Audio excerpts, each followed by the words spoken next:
Hey all, Kurt Sasser here from TGT at C2E2 2011.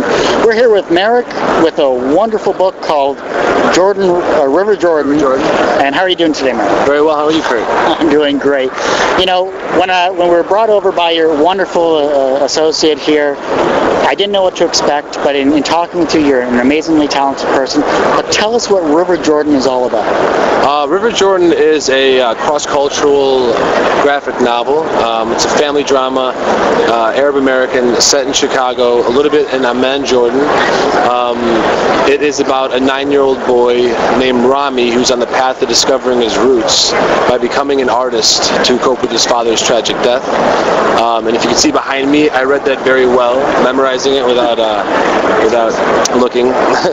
But it was inspired by true events. I lost my father when I was 9 years old, and that was kind of the inspiration for telling the story and sharing that story. And I think as an artist, I think I became an artist, I think, because of that moment in time, and there was no turning back for me. But I think there's no turning back as far as me becoming an artist, but first and foremost, it was for me to tell this story.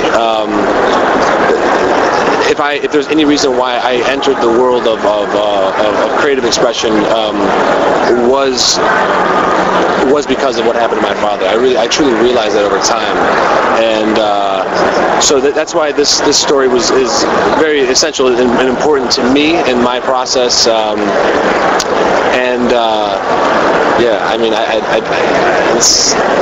hope to make it into a film soon. That's kind of the first and foremost. I come from a film background. I'm an actor. I started in drama school when I was 18 at Stella Adler Academy in Los Angeles, and I worked on my first feature film 3 years after that, called Munich, directed by Steven Spielberg.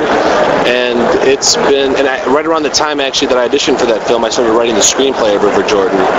And the graphic novel was really, at first I was trying to make it into a film, and I created the screenplay, but it was about, in the end of the day, I wanted to conceptualize it, and it was the best and easiest way for me to conceptualize my story.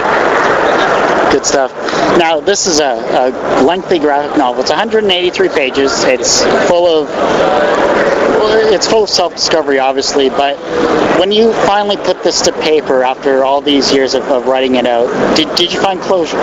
Absolutely. Absolutely I did.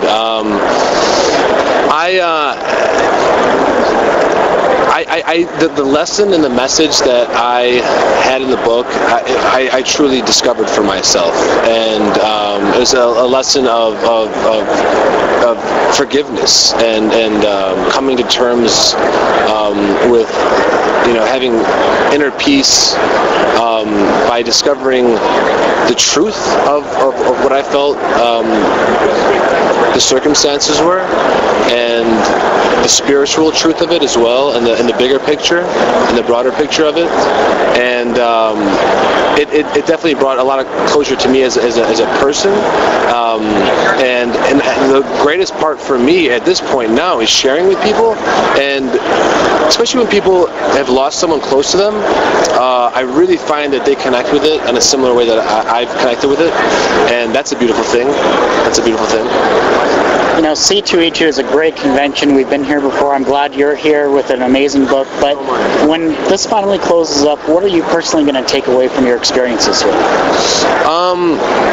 Well, this is my hometown. I was born and raised in the south suburbs of Chicago. I say that to the people who, when I say I'm from the south suburbs, like, you're not really from Chicago, but I am from Chicago. I'm a proud Chicagoan, and to be debuting it here is very special to me.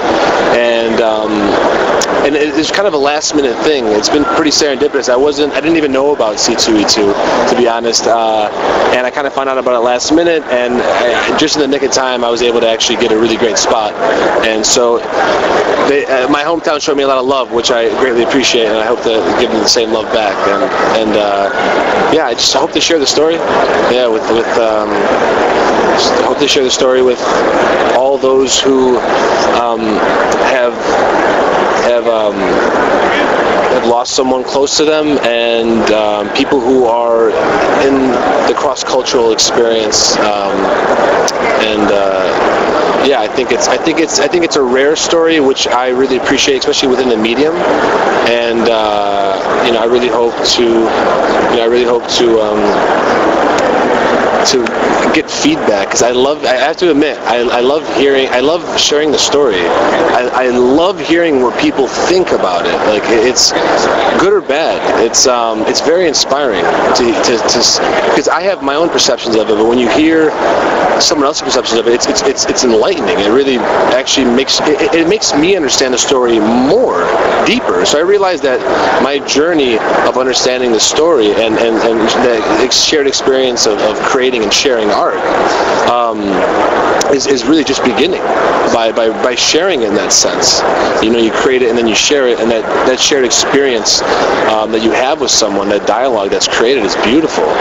And especially since it's something that's so close to me that it really affects me personally. It's beautiful. It's yeah.